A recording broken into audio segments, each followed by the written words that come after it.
to do a reading. Don't ask me why I feel like. I think I'm fine.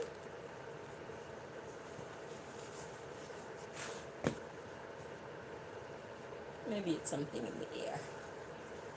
But let's find out. Most High, if there's anybody trying to interfere with this reading, please block them so we can receive the messages that you brought us here to receive. Do step in and deliver your messages to we, your children. Thank you so very much. So, what is the story?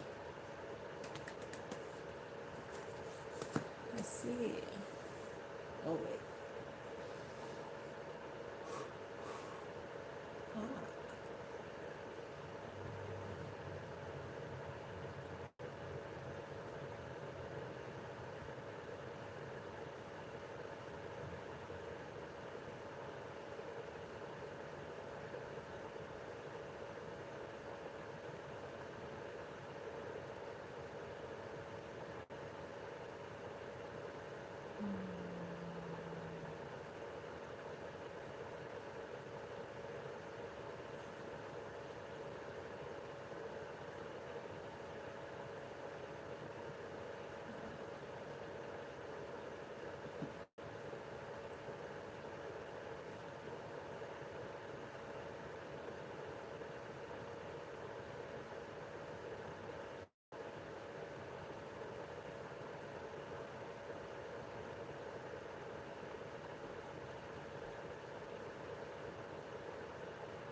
Well, there's certainly something in the air. I don't mean physically, I mean spiritually. So,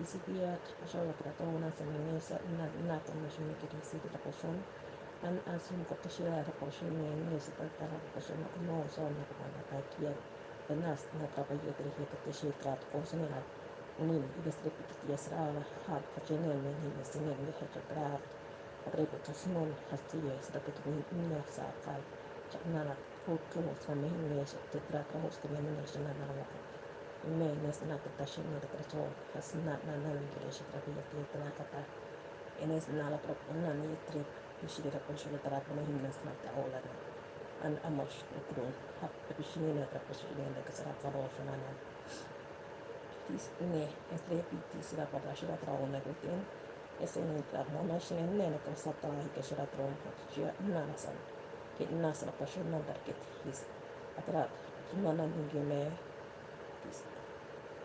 Chataros, Ongo, John Hamorot, Yosat, Anenestat, Asramokoshan, Menet, Nasarat, Istirotash, Namneki, Reponotion, and Nemrasat. It Nasrori, Menkeshin, Nesraka, Remes, Natasha, or Nomas, in Nas, Monigines, Trout, as a Mingine, a shop, Nalaka, shop.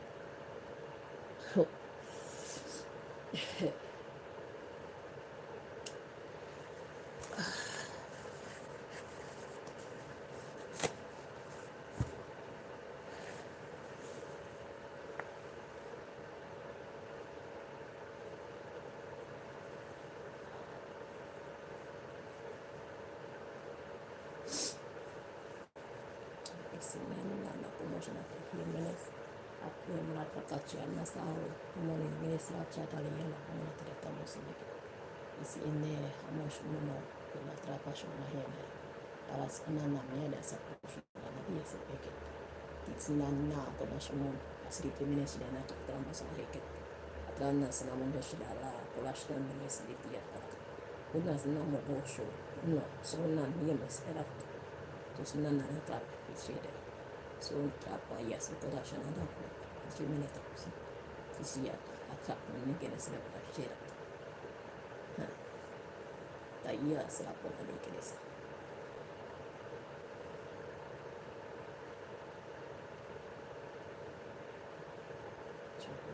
So no so gosh.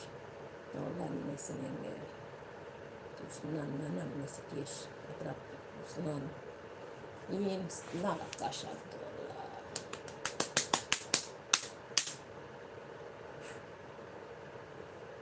Okay, so what else do you want us to know? What's the story? What's the formula you want me to work with right now?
Okay, so at the bottom of the deck we got influencing health or diet. Okay, let's see where God is going with this.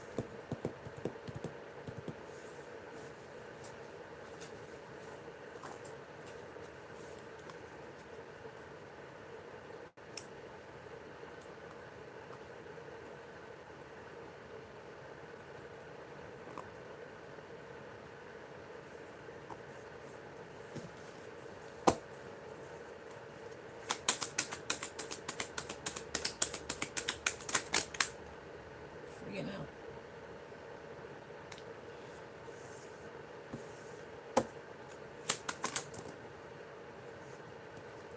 Okay, these cards are coming out kind of vicious.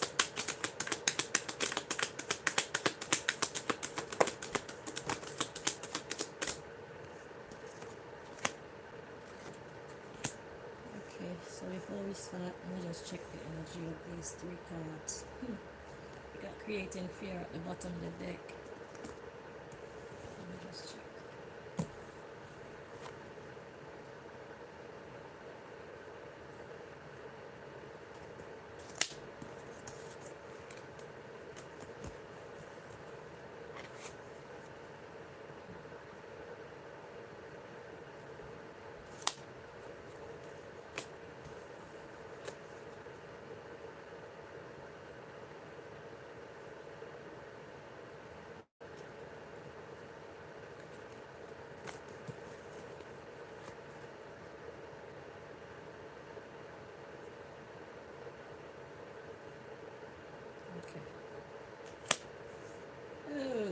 Okay. So we got rebelling for better treatment, inciting violence, and rebelling for better pay.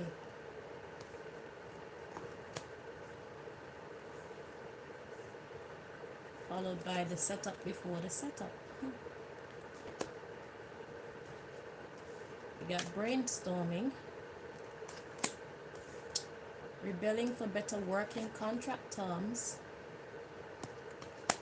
fulfilling their end of the bribe.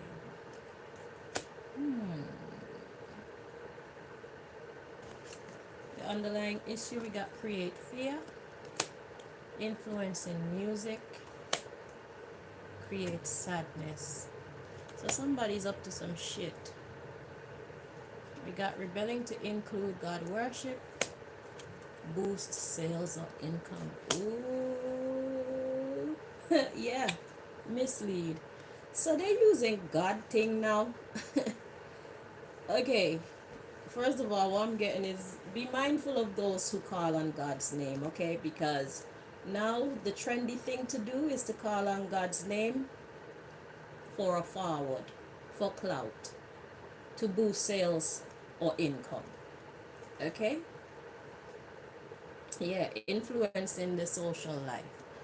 So, what God wants us to know right now is that's what's happening. So, when it comes to people calling on God's name, don't be so quick to. So, hang on before I continue. It's an act of rebellion against the system. Okay. So, basically, because God is winning, because good is winning, what the enemy is now trying to do is to use God's name against us, to use God's vibe against us. So, what you'll have going on is people now getting into things seemingly for the right reasons, they're saying all the right things, but really and truly, their intentions are contrary to what they are portraying themselves to be about. Okay, so they're presenting themselves as angels when really and truly their every intention is to be demonic. Okay, so this is the setup before the setup. So we are quite some ways away from this really being the prevalent energy, but that's what's happening right now. So right now the enemies of God are brainstorming on how can they use this new wave of godliness, this new wave of consciousness. People want to be conscious of who we are, what life is really about. They're wondering how can they use that against the people of God, those who choose good. Okay, so in this age old battle between good and evil realized that evil in its simple form is not effective anymore. So they intend to come in the name of God, pull you in, and then strike. Okay? And this puts me in mind of something I was watching the other day. It's about this woman who got into a cult, and she didn't realize that it was a cult at first, because here's how they did it. So she said she was an actress, and her career wasn't going so well. So what she decided to do was to kind of move from where she was. And when she moved from where she was, she was approached by some people selling her self improvement classes. Okay, so being in the state of being that she was in, she decided to accept, and they charged her for these classes. I think it was like £2,000 or $2,000 or whatever. The show is on the Insider, how cults work or something like that. So you can take a look at that, if just in case I go off with the story or not. But what I'm giving you her story is so that you can see how evil can present itself as good only for you to realize once you're deep in it that you're actually getting involved in something evil. Okay, and it's a good watch, so I do recommend you watch it. So it's called The Insider. That's the name of the YouTube channel. How Cult Works. I think that's the name of it. Okay. So anyway, so she got involved in the self-help group, and it's presented to her as a sisterhood. Okay. And it's all women.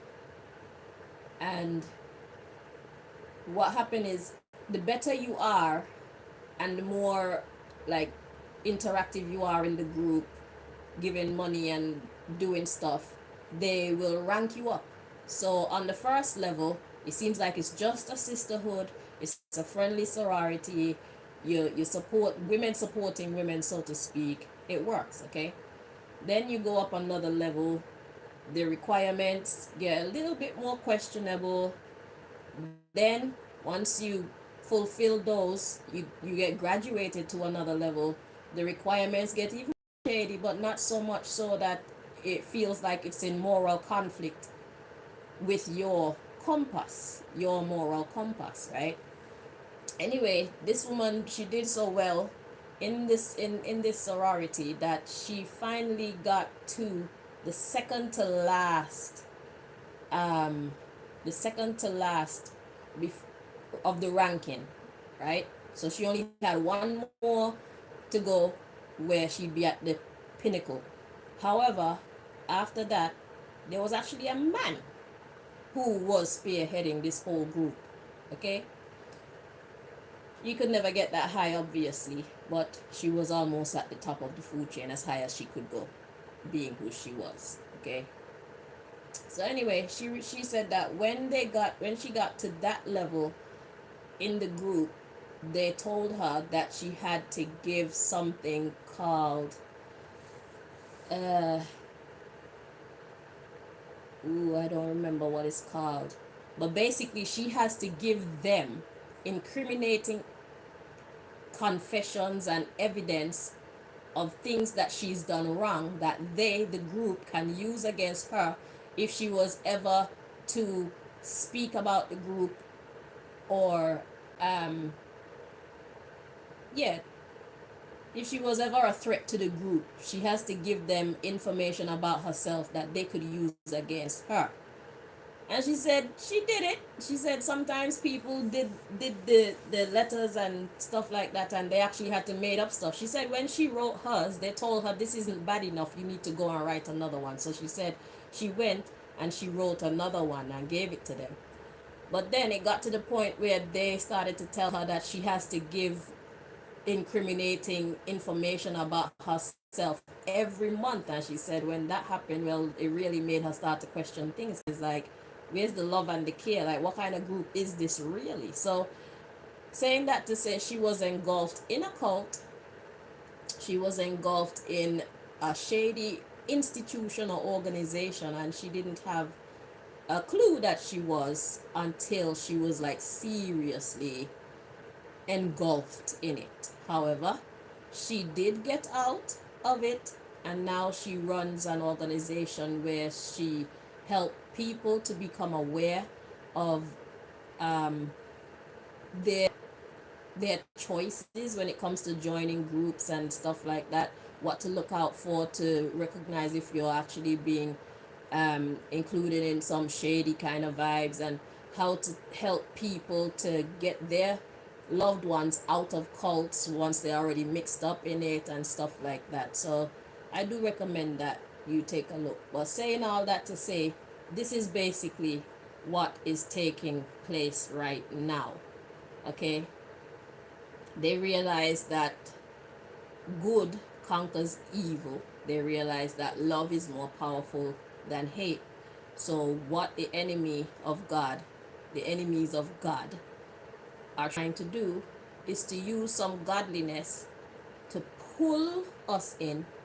And once we're in, they have us locked in with incriminating evidence, giving you tasks to do that compromise the moral fabric of your being, shit like that.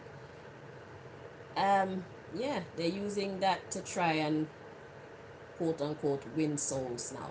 That's the new trend. So God want to tell you guys that you need to watch out. That's the general gist of this reading. Watch out for vibes like that. Be mindful who you're getting involved in. Be conscious of what they're asking of you, and be assertive in your perception of right and wrong. Do's and don'ts according to how you see God anyway. Okay? Would God be happy with you doing this or not? Okay? So now more than ever, your moral compass is being called into action. Okay? Yeah. So see, we got brainwashing coming in next, and then it's mostly true. So by them telling you things that seem like it's true and then mix complete lies up with it, or not even just lies, but they tell you something good to do, but the reasoning behind it is something sinister, something abominable. Okay, that's how they think they can win people's souls. So let's look into that for a moment. Okay, so let's look into it from God's perspective for a moment. Let's use this lady who was tricked into becoming a member of a cult story. Let's analyze her story a little bit. So this woman was simply looking for a better life. This woman was looking for assistance in becoming a better version of herself, and she thought she found it. Okay, now as she moved up in rank, she got asked to do things that were less and less respectable as far as the line between good and evil goes.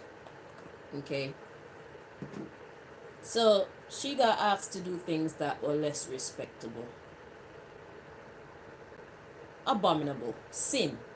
Okay, but she was under false pretenses in doing so, because it's like, if she knew that she was doing something that was wrong, or if she knew she was doing something that was evil, she wouldn't have consciously done it. All right, so how do you think God would view persons who are victims of a system such as that one?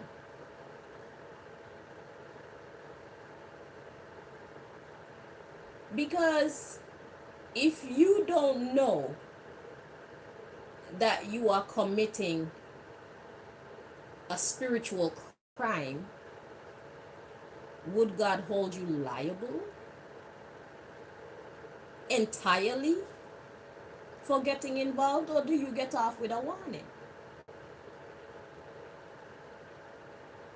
I'm saying this part is for the persons who think they are clever enough to mix God's people up in fuckery and think that that's going to condemn our souls.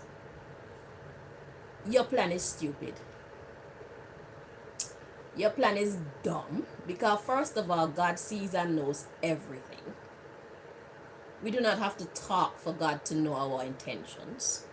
We do not have to talk for God to know our innocence or our guilt. We don't have to even be conscious of anything for God to know our innocence or our guilt or evil one.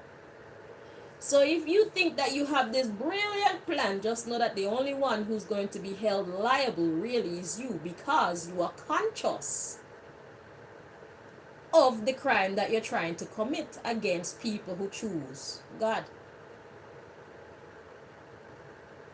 You know your intentions. So it's like they say in court, you could either have something done in self-defense, or in your case, it'll be with intent to deceive. Do you see the difference? So, for the victim, they can't be charged with the same thing that you're being charged with. So, why exactly are you doing this? Are you? I don't get it.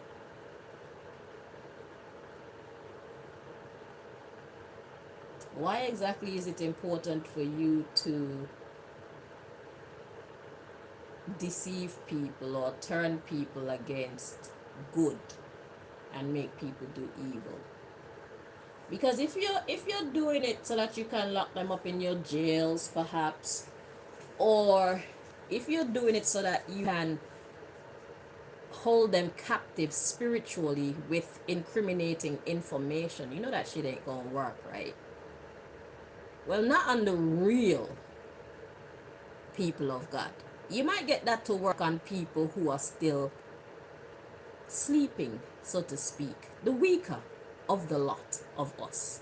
You could get that to work on them, but you can't get that to work on God's actual chosen ones. You know that, right? That could never work.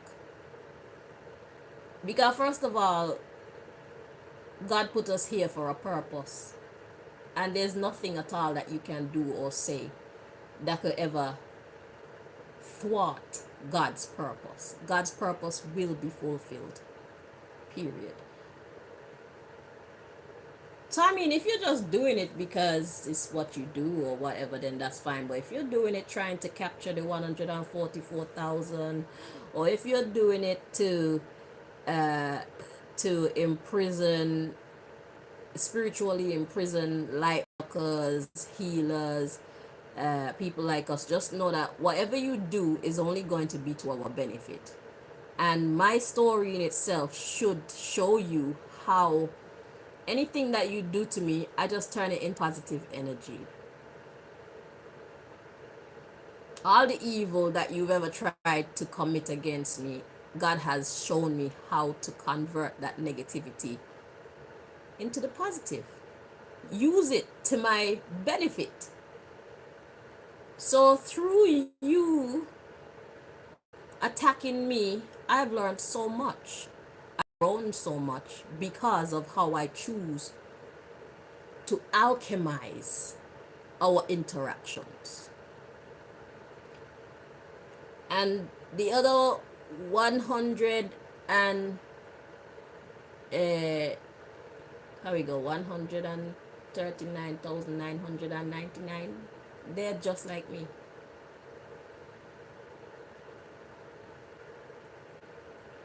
You know, my math saying so good, but I think I got that right. They're just like me. So if you're doing this to try and stop from emerging, if you're trying to do this to stop the shifts, the positive shifts that are going on in the earth from actually happening, it's not going to happen. Because innately, even those who are not part of the 144,000, they are also innately good. So the moment that they realize the error of their ways, they will desert you. You will lose that soul.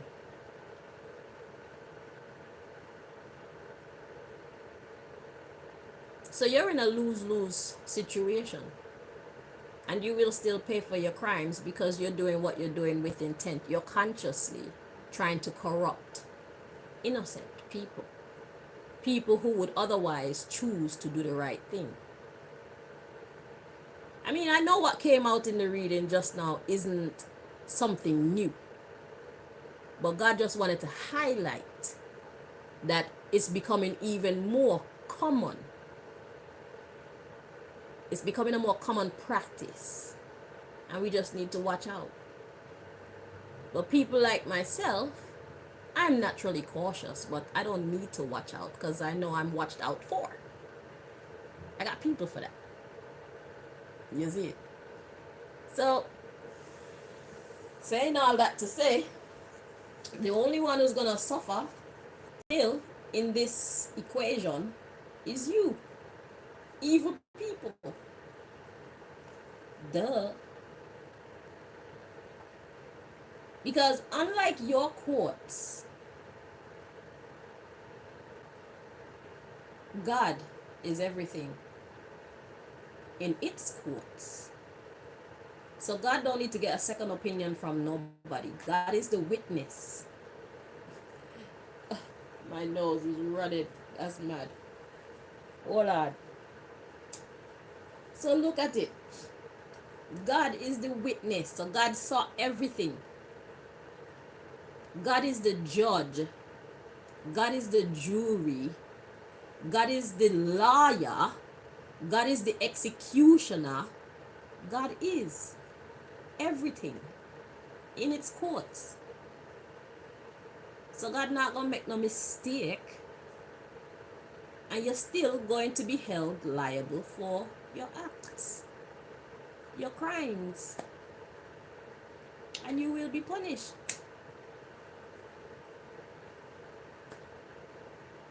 I don't know, maybe you might learn something from the experience. So maybe this experience is more about you, evil one, than it is about those you intend and those you will successfully victimize. Maybe it's more about you and your growth. Maybe it's more about you and your understanding of life, of God. I think that's most likely what it is. And even it'll be lessons for people too, so that they can be mindful of what they're getting caught up in. So there's lessons for both of you, but will you learn yours? Like ever? I don't know what kind of people you people are, you know. I really, and I don't think I want to know either, because your level of evil, your level of abomination, I'm allergic. 100%. I'm allergic. And maybe that's how you feel about me. Like my level of good, my level of honesty. I think that's how you feel about me too. You're allergic. You're allergic to me, and that's why you act so irrational when it comes to me. I think I'd probably be irrational when it comes to you too. I mean, I might be able to handle it better because I'm innately good. So I have tools like prayer that I can depend on to help me to maintain my composure and stuff like that. I have things like faith on my side also that could bring me comfort in knowing that God will only allow what it wants to allow to take place in my life. So I might be able to handle you better than you could possibly handle me. Interesting. Never thought about that. But, you know, you have no reason to fear me, yet you fear me more than I fear you. But I have all the reason in the world to fear you, but I don't fear you because of God. Mathematics. Interesting. Very interesting. So back to you, my people. Yeah, that's what's happening now, and it's always been happening. But now that the cat is out of the bag, a lot more people are gonna be putting this type of behavior into motion because they realize that life is all about trends, and right now God is trending.